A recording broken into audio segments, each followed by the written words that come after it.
ऐसा धर्म कितने साल पहले स्थापा गया था? 2500 साल पहले। और किसने स्थापा था यह धर्म? महावीर स्वामी ने 2500 साल पहले स्थापा था। और 2500 साल हो गए, सोचिए आप, 2500 साल।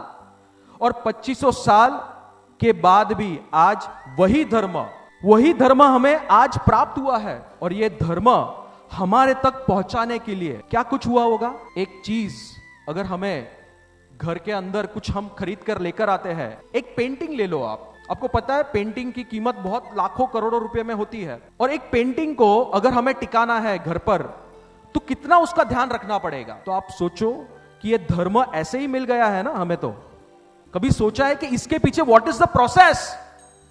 कैसे मिला? ऐसे कैसे आ गया हम तक? ऐसे ही आ गया। अभी हमने देखा गीतार गंगा के प्रेजेंटेशन के अंदर कि कितनी शिद्दत से काम हो रही है।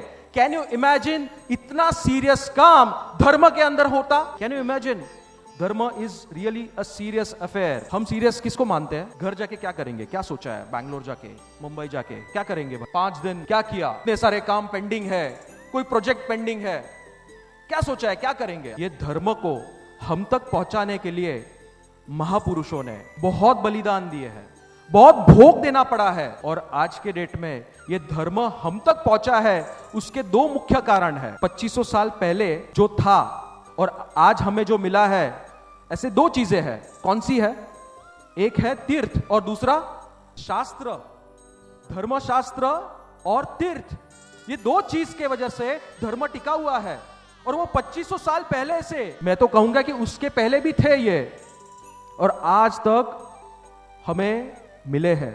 तो आज तक भगवान महावीर के समय से जो शास्त्र है और तीर्थ है वो हमारे पास है। आप लोग ने सबने तीर्थ यात्रा की है? आप में से कोई बता पाएगा विच इज योर फेवरेट तीर्थ? और कोई एक ऐसा एक्सपीरियंस आप शेयर कर पाओगे which is most memorable one, which is something very much different? कोई करना चाहेगा एक्सपीरियंस शेयर? कि जो एक्सपीरियंस आपको तीर्थ यात्रा में होता है वो experience is most memorable and that takes you to that तीर्थ, कि नहीं मुझे ये जो एक्सपीरियंस अगर चाहिए तो मुझे वो तीर्थ में जाना ही पड़ेगा। संग लेके गए थे गिरनार, तो गिरनार पे भी हमारा फर्स्ट टाइम था। मेरी लाइफ का फर्स्ट टाइम था जब मैंने गिरनार दर्शन किया। तो एवरीवन वाज लाइक वहाँ का पक्षाल बहुत अच्छा है। So first when we experience that pakshal, it's really that we sense that devatva around us, that aura is something different. We feel like we are, जैसे इंद्र भगवान परमात्मा को ऐसे मेरू पर्वत पे लेके जाते हैं, उनका पक्षाल करते हैं। That is the aura over there created. So that was a very amazing experience experienced by me at Girnar, first time of my life, and that was really memorable for me. Superb. And one more thing, यहाँ पे मणि लक्ष्मी तीर्थ में भी ऐसी भगवान की प्रतिमा मैंने आज तक मेरे लाइफ टाइम में कभी नहीं देखी, बिकॉज ऐसा यहाँ पे भी सेम राजा वाली फीलिंग आती है। वी हैव नेवर सीन परमात्मा ever in our life, but here it is shown that भगवान इस ऐसे राजा हुआ करते थे। तो we have that pratibimb here that shows how rich our Raja was. You how have to thank this to Kalyan Mitra Parivar Bangalore. Thank you Again. so much. Thank you. Wonderful. और कोई share करना चाहेगा? तो यात्रा करने में बहुत problem होती है because I have arthritis. Okay, so this was my first time of life कि मैं गिरनार जी गई थी। मैंने जोश में फॉर्म भरा था नवानू का कि मैं गिरनार की नवानू करूँगी। जोश में पहली बार चली तो गई। 4 o'clock आई लैंडेड जूनागढ़। 4:30 को आई वॉज इन गिरनार दर्शन धर्मशाला। 4:45 को मैंने यात्रा स्टार्ट की है। एंड बोला गया कि जैसे इसने मेंशन किया कि pakshal is something that we should experience there. Trust me, मैं 7:30 हो गया है और 8 o'clock शार्प पक्षाल स्टार्ट होता है वहाँ पे, and it's 7:30 and I haven't even covered 50% of Girnar ji yet. मैं रो रही हूँ वहाँ पे स्टेप्स पे बैठ के कि मेरे से ये नवानू भी नहीं होने वाली है, मैं कैसे करूँगी। हेम वल्लभ सुरेश्वर जी हमारे साथ मिले रास्ते में। साहिब जी ने मेरे को एक गोली दी, अनहारी दवा दी, क्योंकि मेरे को वॉमिटिंग हो रही थी। वो अनहारी दवा दी और साहिब जी ने मेरे को बोला मैं तेरे को 10 मिनट, मैं चढ़ रहा हूँ, like I am going, I should see you the next 10 minutes in temple.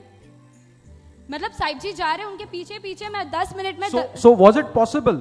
Yes, and not 10 minutes but but practically I am talking about yes 15 minutes मतलब साहिब जी चढ़ रहे उनके पीछे पीछे I am going and Sahib ji के जैसे साहिब जी दरबार में पहुंचे the next 15 minutes even I am there in Neminath दादा दरबार आने के बाद बहुत पैर दर्द हुआ है तो आई वाज लाइक मेरे को तो घर जाना है पापा को फोन लगाओ will go back to Bangalore but Sahib ji ने एक ही चीज बोली थी उस दिन प्रवचन में आज जो रोया है वो पूरी नवानू करके जाएगा मैंने सिर्फ वो एक मोटो रखा कि मैं एक वीक नोटिस करूंगी ट्रस्ट मी मेरी पूरी नवानू सफलतापूर्वक 101 यात्रा मतलब मैंने बहुत रोई भी हूँ बट 101 यात्रा साहिब जी के निश्रा में हुई है That's really wonderful. कहना हमें जानना है कि ये जो चीज हो रही है ना गिरनार में होती है पालीताना में होती है बट अंडर नॉर्मल सर्कमस्टेंसेस में अगर कोई हमें बोले ना कि भाई चौवियार कर क्या हो जाएगा या एकाशना करना हो बट यही एकाशना या चौवियार जब हम गिरनार जी में जाएंगे जब हम पालीताना जाएंगे तो हंसते खेलते चुटकी भर में हो जाएगा व्हाट इज द रीजन इसका कारण क्या है कभी आपने सोचा है क्या कारण है बस पॉइंट ये है कि जो भाव आपको शत्रुंजय की यात्रा करते वक्त आते हैं धीरे धीरे धीरे धीरे आप चढ़ते हो आपको लगता है कि कैसे चढ़ूंगा मोटा हो गया हूं मैं बट टडेटी पे आप आए और जैसे ही टडेटी पे चैत्यवन करके आप एक खमासमना देके जैसे आपने चढ़ना शुरू किया एंड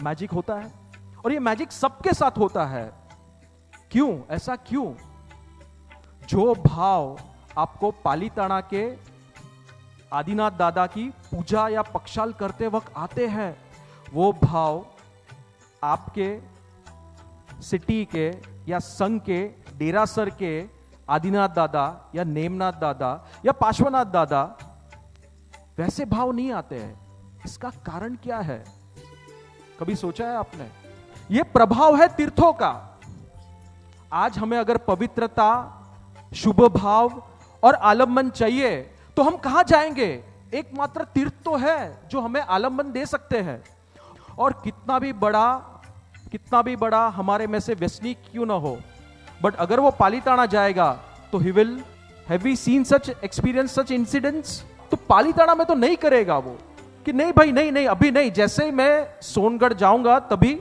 बस ये प्रभाव जो है ना ये तीर्थों का है